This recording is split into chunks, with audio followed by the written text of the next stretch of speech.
Welcome to Life Happens, where Texans come to protect their legacy and prepare for the second half of life. Join your host, Attorney Kim Hegwood of Your Legacy Legal Care, and our weekly guest as we navigate the challenges that emerge as life happens. Now here's your host, Kim Hegwood. Good morning and welcome to Life Happens with me, Kim Hegwood, and our very special guest today is Tami Anastasia. Good morning. Good morning. Thank you for having me. No, I'm super excited because this is, talking about caregiver stuff is always very exciting for me. I've been a caregiver, and I'm very passionate about caregivers taking care of themselves and everything. So This is right up my alley today as far as the things that, are important to me. So it's, I'm hoping it's going to be as good for the listeners. And today we're going to talk about essential strategies for the dementia caregiver. Mm-hmm. And you have a unique approach. I believe when I was, reading through some stuff, you talk about helping caregivers with a PACE paradigm. Can you break that down and let's talk about what that is so that our listeners have an idea of what you're talking about? Sure. So I have a private practice and I work with family caregivers, the primary family caregiver mostly. And what happens is as their loved one's brain changes because of dementia, you have repetitive questions. And there's certain things that I just saw right out of the gate that burn them out. They get tired and it depletes their energy. So I came up with the PACE acronym to pace yourself because this journey can be years, it could be months. And I didn't want them they need to conserve their energy throughout the journey. So PACE stands for permission for trial and error. Unfortunately, there's not a perfect caregiver. There's not a perfect strategy that's going to work 100% for everybody. But what we want to do is you try something. If it doesn't work, let's learn why it didn't work, because often we'll be able to figure out why it didn't work will help us figure out what will work. And what goes hand in hand with permission to trial and error is to also be more patient with yourself. It's a big learning curve to take care of a loved one with dementia. So one of the best ways to do that is to detach and not take what they say and do personally, which is really, really difficult. So I have this mantra, dementia is causing my loved one to behave this way. And the more you repeat that over and over to yourself, it allows you to detach. And then I respond more empathetically, because when we take things personally, we react. And so I wanted to slow down that reactionary time and allow them to have more appropriate responses based on what's happening with their loved one's brain. The A stands for acknowledge their reality. Unfortunately, as dementia progresses, their reality becomes very altered. They have distorted perceptions. They have irrational thoughts. And the caregiver doesn't know how to interact with those changes. So in my book, I talk about how to communicate now. You communicate differently when someone has dementia. So I talk a lot about how to enter that world and communicate with them. Then the C stands for compassionate care, not only for the person, providing compassionate care for the person with dementia, but also for yourself, because it's an emotional roller coaster. So I talk about how to be compassionate with yourself. And I normalize the feelings you're going to have. You're going to be angry. You will be sad. There's loss. We call it ambiguous loss, anticipatory grief. All these emotions fluctuate. So how to be compassionate with yourself, and caregiver guilt is a huge issue. So I talk about how to deal with caregiver guilt. Then E is to empower yourself. One of the best ways to empower yourself is to educate yourself more about dementia, this process. Take good care of yourself. And then I line up your ducks, what's coming down the road. In my book, I have all the questions to ask home care agencies. When is a good time to bring in home care? Hospice, when you go to a care community, all the questions to ask care communities, and establish an emergency plan. God forbid something should happen to you, the primary caregiver, what will happen to your loved one. So that is pretty much in a nutshell what the PACE acronym is. So in your practice, you talk to a lot of caregivers, obviously, in what you do. What do you think is their biggest challenge that they face, taking care of that loved one with dementia? Yeah, there's several challenges. I would say the top three. One is definitely dealing with caregiver guilt. What happens for the family caregiver? All of a sudden, all these choices, all these demands, all these responsibilities are on your shoulder. And the caregiver is often concerned that sometimes what we have to do is go against the wishes of their loved one because they have dementia. So, one of the most difficult challenges is they want approval, they want acceptance from their loved one, but their loved one has dementia. And this will trigger a lot of caregiver guilt. So that's a huge issue, caregiver guilt. And again, wanting that approval. And we have to put things in a frame of mind that allow the family caregiver to see that every decision you make is with the best of intentions, but that takes time to work through it. That's a huge issue. The other one is being honest about my limitations, what I can do and what I can't do, and allowing and bringing in support much earlier than most people do. How do you give yourself permission? They're often afraid that if I bring in support, my loved one's going to get angry. So how do we facilitate that so that your needs get met at the same time you're trying to meet your loved one's needs? So what tends to happen is the family caregiver, their needs tends to go by the wayside while they're caring for a loved one. And we want to make sure your needs get met, not at the expense of your physical, mental, and emotional well-being, but that we meet your needs as well. So those are two huge challenges that the family caregiver struggles with. And the third one is, how do I relate to this person that has been in my life for so many years and that brain is being altered? That's a huge challenge, letting go of what was and learning how to now embrace my loved one as a person living with dementia. So I would say those are the three big, big, big challenges. There's more, but those are the three I would say are the top challenges. So let's kind of switch a little bit and let's talk about, some of the whys. Sure. You know, um, why does, my loved one, do this or blame me or ask repetitive questions Yeah. and, or just don't want help or argue, those kind of things. What happens in that regards? Yes, great question. I feel the more we understand why behind their behavior, sometimes that really helps us know how to respond and react. So repetitive behaviors or repetitive questions, especially, that happens because of short-term memory loss. They literally don't remember asking you the question and or your response to the question. The other thing I like people to know about repetitive questions is there's often themes to the questions. They're either repeating something over and over that's memorable, something they're worried about, something they're concerned about. And we need to listen to what those themes might be, because then we will know preemptively how to respond to those repetitive questions. When a person with dementia is argumentative, it's because they truly, truly, truly believe what their brain is telling them. And if you're challenging me, if you're correcting me, and you're telling me I'm wrong, um, think about anything you firmly, firmly believe in, and I come along and try to dispute it. I come along and tell you you shouldn't feel that way. I tell you the way you're feeling is wrong. You're going to get argumentative and you're not going to like me too much, right? So Yeah. that's no different for somebody with dementia. They're responding the same way we would, except for what they may be thinking might be irrational, but they truly, truly believe what their brain is telling them. And then if they're combative, we see this a lot with personal hygiene.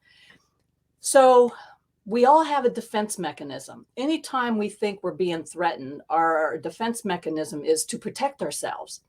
Well, unfortunately, with people living with dementia, their perceptions can be distorted. You're trying to help them. You're trying to assist them. But if their brain is distorted and they see you as threatening, guess what I'm going to do? I'm going to become combative to protect myself. Again, no different for us, other than what they're getting combative about is something that's being distorted in their brain. We know what we're doing is to be helpful, but they see it as threatening. When that happens, that's a red flag. We have to change our approach. So it makes sense, right? If they perceive me as being threatening, I want to protect myself. My defense mechanism's kicking in just like it would for any of us. But what I perceive to be threatening is very different than what a person with dementia is going to perceive as being threatening. And then let's talk about why they blame us for everything. They're very accusatory. And unfortunately for the family caregiver, you're it most of the time because you're the one that spends the most time with them. So let me explain what happens there. And again, this is just my professional experience and my background in counseling psychology. So what happens is, let's say, Kim, you decided one day you wanted to clean up your office, and you cleaned up your office and you put files and papers away, and all of a sudden you wanted to find a piece of paper. What immediately would you think? Where did I put it? You can't really, but you remember having it last, right? You remember you're the one who had this file. I just can't remember where I placed it. Well, imagine you can't even remember having the file. Remember, you don't even remember having the piece of paper. So the brain's default is, well, if I didn't move it, if I didn't touch it, someone else must have.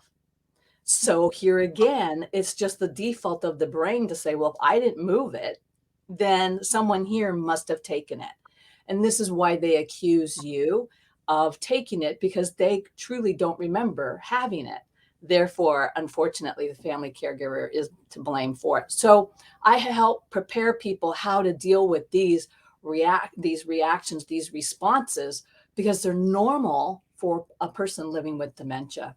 And it really is learning a whole new skill set on how to deal with these things. But to help understand what's behind the behavior will help know how to respond going forward. So that's a little insight on why people living with dementia may say and do some of the things they do. Well, that's really good and helpful, advice. And so someone that that I absolutely loved and adored had Alzheimer's, and she did repetitive questions, all the time, and I just kept answering the same question. So I mean, I didn't know what else to do at the time. I was a lot younger then, so I've learned a lot since then, but still, it's I think education is so important, as far as having someone, in your family or somebody you care about, that has the diagnosis, and they're going through this. And, for the most part, we do everything we can to help, our Yes. clients, get through the process. And so, Yes. Yes. so, but now we reach the time where, that they just can't stay home anymore. That's right. And so, how do you make that decision that, because I don't know that, even though we asked the question, when is the right time? Is there a right time? That's a great question. And it's probably one of the most excruciating decisions a family caregiver has to make. Again, because if they did marriage vows, will always want to live at home. Unfortunately, I always tell people dementia demands more care than one person can provide. Because what happens as dementia progresses is that they lose every functionality. And so what starts off as something that's manageable becomes more and more difficult to manage, because as your loved one progresses, their needs increase and they become more and more dependent on you for everything. So this is an excruciating decision for most family caregivers. And at the same time, they will often feel it's the right decision, even though it's excruciating. So some of the markers, and I have these in my book as well, is that safety. Safety always comes first. And as dementia progresses, your loved one starts to become a little more unstable on their feet. They're a higher fall risk. And your safety has to be considered. If your loved one fail, could you pick them up? Are you in jeopardy of falling? So safety is a huge criteria. And then also at some point where incontinence or personal hygiene becomes more and more difficult to deal with, that's often an indicator as well. Sometimes medication management refusal, that might be an indication.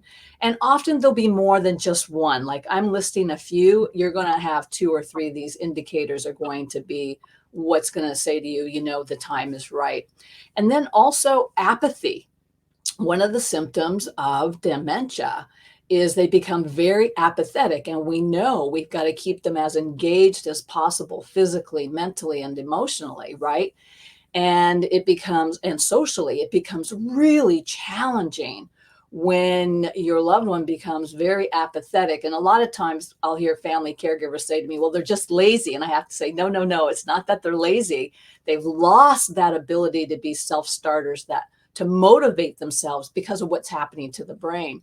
So these care communities can provide that stimulation, that social stimulation, the cognitive stimulation that they need, and also the physical stimulation that they need. So those are a lot of the markers that we use in terms of to help determine when. And that's going to vary from person to person, right? There's not going to be a set marker for across the board. It's going to vary from person to person, relationship to relationship, age, you know, and how is the family caregiver, who the primary caregiver is, how is this affecting your health? We have to factor that in because that is going to be key in terms of what you can handle and what you can no longer handle. This wears on you physically, mentally, and emotionally. It's a long journey, and we want to make sure that we provide the best support possible for the family caregiver, the primary caregiver as well, or care partner. So let's kind of close for a little bit with just a little more information, you know, for our caregivers out there. And what can people expect as the dementia progresses? So what you can expect is it's going to progress, and at some point, as I mentioned earlier, every functionality is going to be affected, and it can be a very slow progression. It could be a faster progression, and that's the thing that's so difficult. Is my grandmother had it. I don't want to freak anybody out.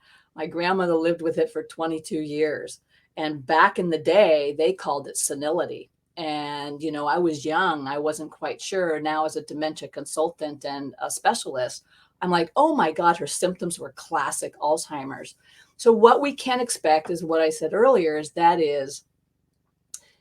every functionality at some point is going to be taken away from them. And you're going to see little changes, little by little by little. In my book, I talk about how it's going to progress. You can also find that information on Google. You've got different stages, and the stages will tell you, you know, also what to expect in terms of progression. So that's a way of really getting educated. And again, I address those stages in my book as well. But there are characteristics, you know, what starts off as maybe they can still go from point A to point B, but at some point now they're getting lost. They can't go from point A to point B. You're just going to see different things starting to get a little bit worse. And again, the rate of progression varies from person to person. But what they used to be able to do, you'll slowly see becomes less and less capable of doing over time. Yeah. So it's really, really challenging. And it's heartbreaking to watch. Brilliant, smart, super successful people, and to see what dementia does. But we can still connect with them. We just have to connect with them now on a different level. Yeah, it's important. I had a client bring me a picture of the spouse prior to the diagnosis, and then a picture of today, and it was just a huge drastic difference, you know. So it was very sad. So first off, tell the listeners, what is the name of your book? Oh, the name of my book is Essential Strategies for the Dementia Caregiver: Learning to Pace Yourself. And so perfect. Now, how do they find you in the book? Yes, the book is on Amazon, and you can find me through my website, www.tamianastasia.com, Anastasia.com. And then you can always reach out to me by phone at 408-377-4716. And you can always email me at Tami@TamiAnastasia.com. Perfect. This is great information, Tami, and I appreciate so much for you being on the show and sharing that with our listeners. And so thank you so much. Thank you, Kim, for having me. It's been wonderful and a joy to meet you and do this with you. Yeah, right back at you, girl. Thank you. Thanks for tuning in to this week's episode of Life Happens with Kim Hegwood. Be sure to tune in every Thursday at 10 a.m. wherever you listen to your podcasts as we navigate through the challenges that emerge as life happens. The content of this podcast does not establish an attorney-client relationship or constitute attorney-client privilege, legal, medical, financial, or any other professional advice. Protect their legacy and prepare for the second half of life.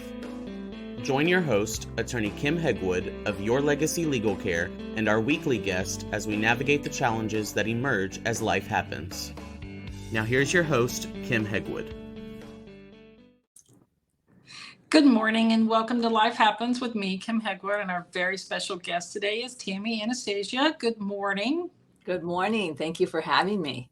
No, I'm super excited because this is, talking about caregiver stuff is always very exciting for me.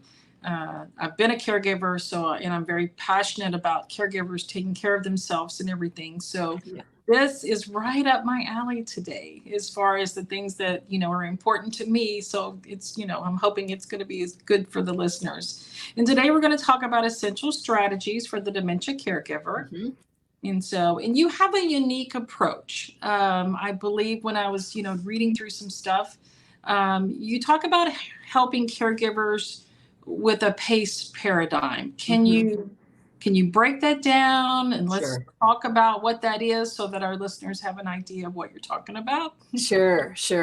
So I have a private practice and I work with family caregivers, the primary family caregiver mostly. And what happens is as their loved one's brain changes because of dementia, you have repetitive questions. And there's certain things that I just saw right out of the gate that burn them out. They get tired and it depletes their energy. So I came up with the PACE acronym to pace yourself, because this journey can be years, it could be months. And I didn't want them they need to conserve their energy throughout the journey. So PACE stands for permission for trial and error. Unfortunately, there's not a perfect caregiver. There's not a perfect strategy that's going to work 100% for everybody. But what we want to do is you try something. If it doesn't work, let's learn why it didn't work, because often we'll be able to figure out why it didn't work will help us figure out what will work. And what goes hand in hand with permission to trial and error is to also be more patient with yourself. It's a big learning curve to take care of a loved one with dementia. So one of the best ways to do that is to detach and not take what they say and do personally, which is really, really difficult. So I have this mantra, dementia is causing my loved one to behave this way. And the more you repeat that over and over to yourself, it allows you to detach.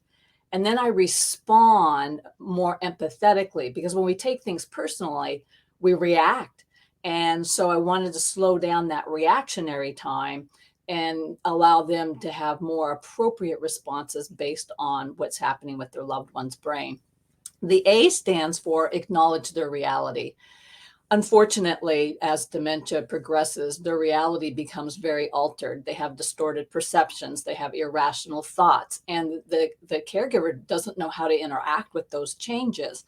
So in my book, I talk about how to communicate now. You communicate differently when someone has dementia. So I talk a lot about how to enter that world and communicate with them. Then the C stands for compassionate care, not only for the person, providing compassionate care for the person with dementia, but also for yourself, because it's an emotional roller coaster. So I talk about how to be compassionate with yourself. And I normalize the feelings you're going to have. You're going to be angry. You will be sad. There's loss. We call it ambiguous loss, anticipatory grief. All these emotions fluctuate. So how to be compassionate with yourself, and caregiver guilt is a huge issue. So I talk about how to deal with caregiver guilt. Then E is to empower yourself. One of the best ways to empower yourself is to educate yourself more about dementia, this process. Take good care of yourself. And then I line up your ducks, what's coming down the road. In my book, I have all the questions to ask home care agencies. When is a good time to bring in home care? Hospice, when you go to a care community, all the questions to ask care communities, and establish an emergency plan. God forbid something should happen to you, the primary caregiver, what will happen to your loved one. So that is pretty much in a nutshell what the PACE acronym is. So in your practice, you talk to a lot of caregivers, obviously in what you do. What do you think is their biggest challenge that they face, taking care of that loved one with dementia? Yeah, there's several challenges. I would say the top three. One is definitely dealing with caregiver guilt. What happens for the family caregiver? All of a sudden, all these choices, all these demands, all these responsibilities are on your shoulder. And the caregiver is often concerned that sometimes what we have to do is go against the wishes of their loved one because they have dementia.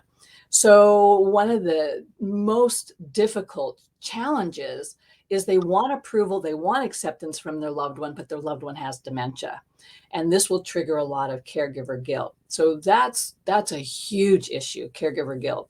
And again, wanting that approval. And we have to put things in a frame of mind that allow the family caregiver to see that every decision you make is with the best of intentions, but that takes time to work through it. That's a huge issue. The other one is being honest about my limitations, what I can do and what I can't do, and allowing and bringing in support much earlier than most people do. How do you give yourself permission? They're often afraid that if I bring in support, my loved one's going to get angry. So how do we facilitate that so that your needs get met at the same time you're trying to meet your loved one's needs?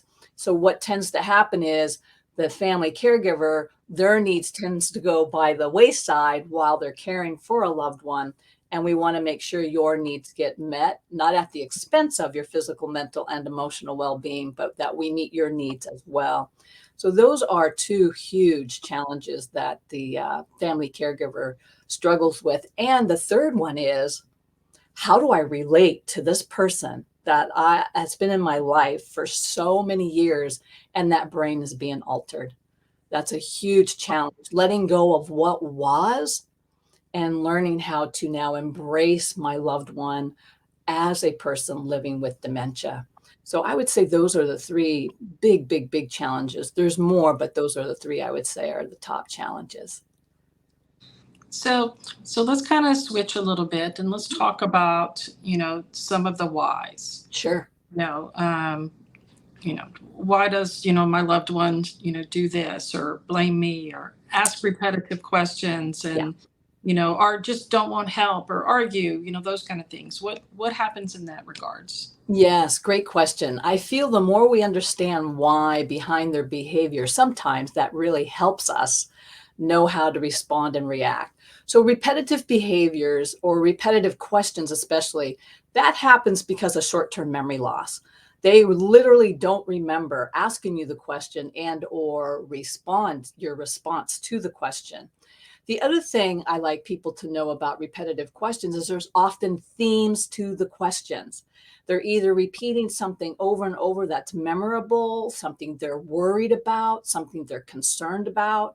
And we need to listen to what those themes might be, because then we will know preemptively how to respond to those repetitive questions. When a person with dementia is argumentative, it's because they truly believe what their brain is telling them. And if you're challenging me, if you're correcting me and you're telling me I'm wrong, think about anything you firmly believe in, and I come along and try to dispute it. I come along and tell you shouldn't feel that way. I tell you the way you're feeling is wrong. You're going to get argumentative and you're not going to like me too much, right? So Yeah. that's no different for somebody with dementia. They're responding the same way we would, except for what they may be thinking might be irrational, but they truly, truly believe what their brain is telling them. And then if they're combative, we see this a lot with personal hygiene.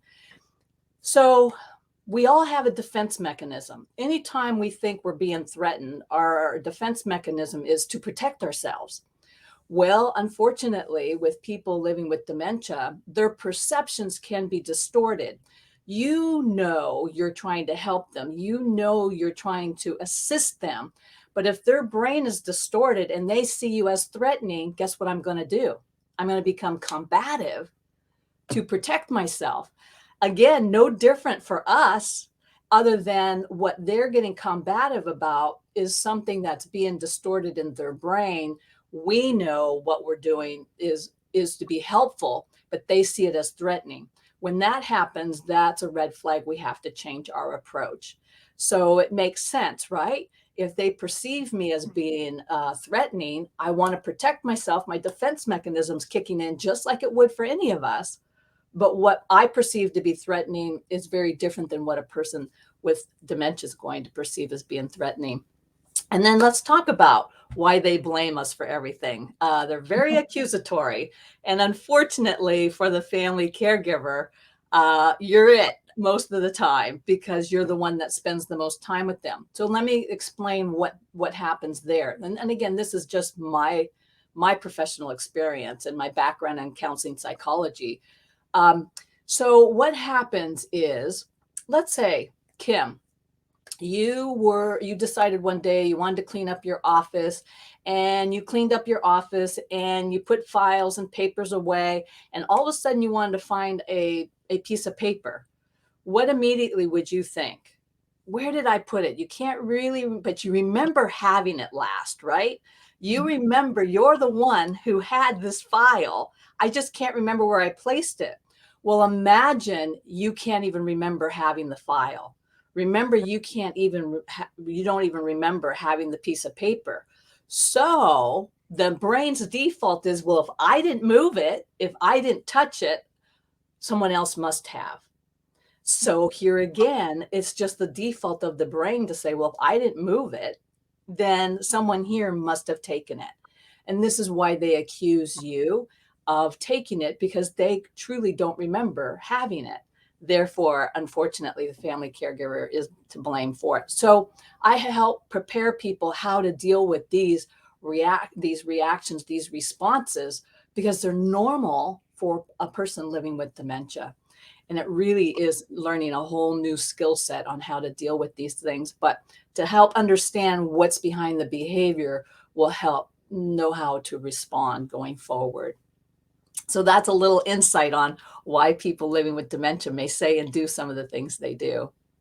Well, that's really good and helpful, advice. And so someone that I absolutely loved and adored had Alzheimer's, and she did repetitive questions, all the time. And I just kept answering the same question, So, I mean, I didn't know what else to do at the time. I was a lot younger then, so I've learned a lot since then. But still, it's I think education is so important, as far as having someone, in your family or somebody you care about, that has the diagnosis, and they're going through this. And, for the most part, we do everything we can to help, our Yes. clients, get through the process. And so, Yes. Yes.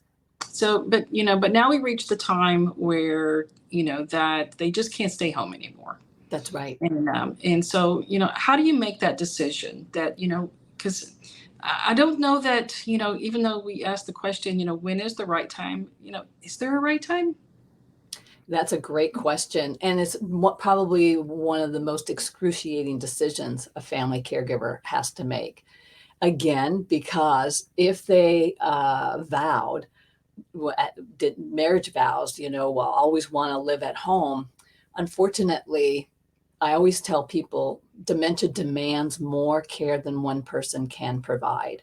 Because what happens as dementia progresses is that they lose every functionality.